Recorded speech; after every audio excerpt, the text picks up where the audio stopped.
Right, the big story though, Blizzard suspended game services in China. Now, Blizzard Entertainment games will soon no longer be available in China after the company failed to reach a new publishing agreement with the Chinese partner NetEase. Chinese players will soon lose access to the World of Warcraft, StarCraft, Warcraft 3, Reforged, Overwatch, Diablo 3, Hearthstone and Heroes of the Storm. Now, a statement made by Blizzard Entertainment claims that it could not reach an agreement with Chinese partner NetEase that is consistent with Blizzard's operating principles and commitments to players and employees. Now, this shocking announcement may send ripples throughout the gaming industry as major developer and publishers will no longer be available in one of the gaming's biggest markets.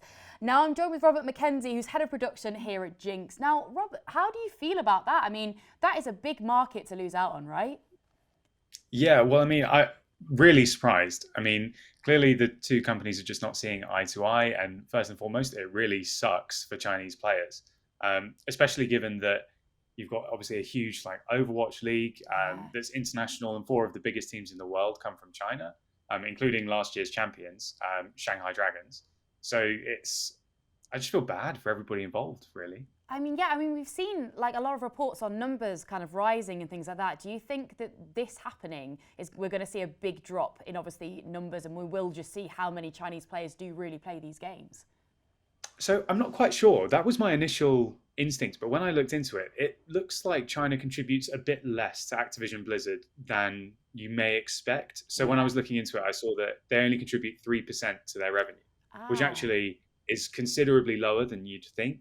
I mean, I say considerably lower, that's still $264 million. So it's a lot of money, but it's not quite the big sort of 25% smack that you may be expecting. And I think realistically, I think this might be a temporary thing. Obviously, NetEase, they've worked with NetEase since 2008, so it's been a really long partnership. So everybody's quite surprised that it suddenly ended. But there's been controversies along the way about how Blizzard have handled different Chinese players at points in time. So, for example, there was a Hearthstone player a while ago that was quite very vocal in the Hong Kong protests. And at first, Blizzard punished him because they wanted to protect their Chinese partners. And then they sort of rescinded on that a bit. So they've been quite criticized at points in time about how they've handled Chinese situations. And there's always been a delicate ground to tread between them and NetEase in that regard, because NetEase is obviously a Chinese company and they've got their own sort of things that they have to do, you know. I've seen some speculation that people think Blizzard might turn to Tencent or someone instead and just have them sort of produce the games in China, but only time will tell. It's all speculation at the moment. Well, that's it. I mean, do you think we'll see a rise in sort of indie developers maybe getting involved and thinking, okay, well, that market now is a bit untapped by Blizzard. Maybe we can kind of swoop in and see if we can make some games. Yeah, well, I mean, it could be. There's going to be players with some time on their hands for a bit. Absolutely, You know? I mean, it's not going to happen immediately. They've got until, I think it's like the 23rd of January until the service will actually drop in China. So players will be able to keep playing until then. But what the future holds after that, nobody knows just now. Well, yeah, and it's a shame games like Overwatch, because we were just about to say as well with Overwatch, because Blizzard is involved, obviously the developer of Overwatch, and Ramatra has just been announced recently, and we've just got some new skills and a few new bits about Ramatra that we're quite interested in learn a bit more about. Do you know some of the skills and skill sets we're going to see from Ramatra? Yeah, so I mean, I'm quite interested in this. I mean, we're both playing in Shut Up and Play at the moment, and I've been the designated tank recently, so this is definitely going to be my bag. But yeah, he looks really cool. I mean, off the bat, some imagery's been released. I think they've definitely taken some inspo from Predator in his character design. But he looks pretty cool. He sort of can switch between two forms. So he's got this thing called an Omnic form and a Nemesis form. So his Omnic form is basically his regular play style. He's more of a ranged tank, so he'll sort of sit back a bit.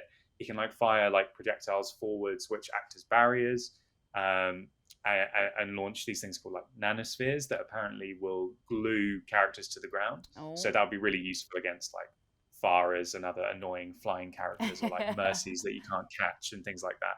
So I think it would be really good to try him out. Then on top of that, he's got this thing called Chastisement. That's the shift key, which turns him into Nemesis form. Nemesis form is where he grows. So he becomes like a bigger character. He grows and then he gains 150 health, so it becomes much harder to kill. When he does that, his left click changes to be more melee. So he suddenly switches to be from a ranged character to a smasher. His left click makes him raise his fists and generate shockwaves, which apparently can pass through enemies.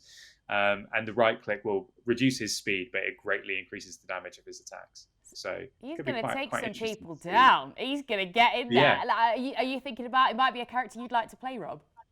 Oh, for sure. I mean, everybody, like, whenever a new character is released in Overwatch, for the next week after he's released, it's all you're going to see. Every game you play, you're going to be fighting Ramatra for ages. So everyone's going to have to like deal with it. But yeah, I'm definitely going to give it a go.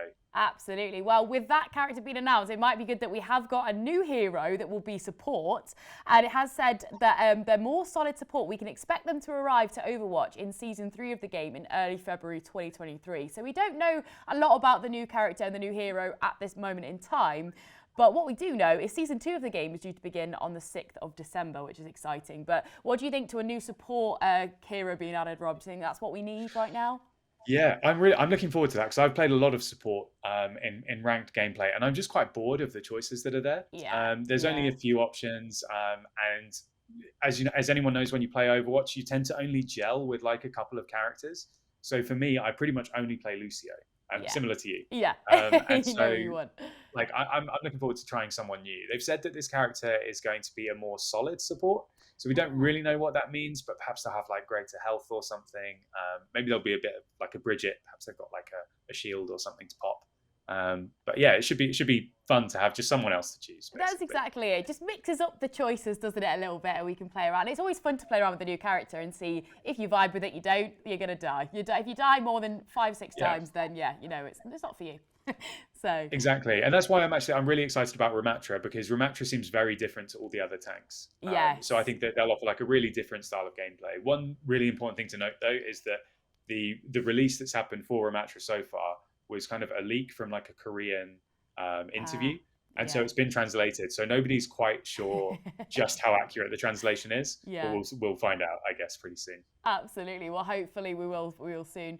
We've actually got some nice news as well coming up next. It's a birthday news, which we always like to see. And Super Mario creator Shigeru Miyamoto is 70 years old today. And we've had a look about what he's going to be making next. Now, it's quite under wraps what he is going to be making next, but he's best known for obviously creating Superman and Donkey Kong franchises, but he's also responsible for everything from The Legend of Zelda to Star Fox to F-Zero and Pikmin. So while he continues to be involved with multiple Nintendo projects, he hasn't really served as a game designer or a game director in quite a long time, because he's now doing a lot of producing. So he's produced the brand new Super Mario movie, which we did get a little trailer for. We have had a look into that. But we're looking at what he's kind of doing with the next kind of moves with Nintendo as well. I think he's quite involved with Nintendo's next console, which means we might be seeing some updates in the old Nintendo world as well. But when it's not strictly been confirmed, but we think he's definitely most likely involved with the new Pikmin 4, which we do actually have a little cheeky trailer for. Check this out.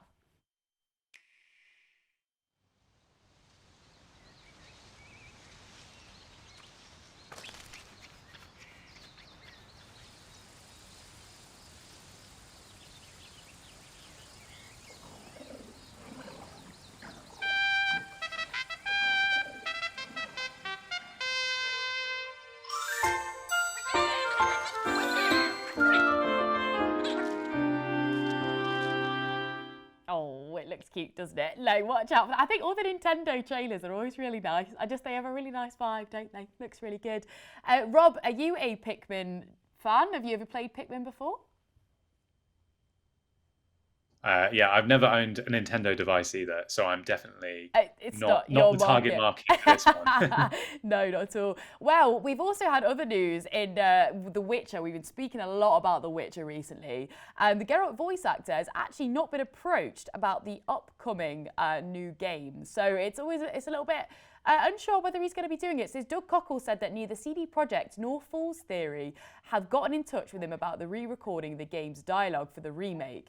But we do think that the reason he's not had the call is because it is in very, very early development. And obviously we have had the news about Henry Cavill not returning to the TV show. So it's a little bit sad. But I mean, what do you think to that, Rob? I mean, would you be a little bit sad if he didn't return to voice the games? Yeah, I think he's quite popular among the fans. I mean, The Witcher has a very protective and passionate audience. You know, it's spanned from books to games to series, and we've seen the outcry about Henry Cavill. You've seen the petitions where everybody's saying, no, sack all the writers instead, and things like that. So I imagine that that's only added fuel to this and made more people even more passionate that you can't keep taking our Geralts away. I know, I feel like all the Geralts are being taken out. So hopefully Doug does get the call and he does manage to voice the thing. I mean, how do you feel about Liam Hemsworth being in the TV show? How do you feel about him taking Henry Cavill's place? Oh, we've had lots of conversations in the office about this.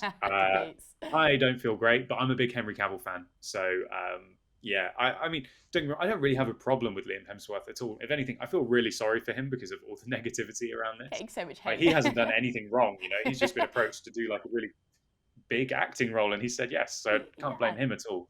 But Henry Cavill has just been such a good Geralt so far. I think season 2 was amazing. So yeah, very disappointed. Oh, well, Rob, thank you so much for coming on the show. It's been great to have you once again, and hopefully I'll see you on Overwatch very soon. Thank you so much.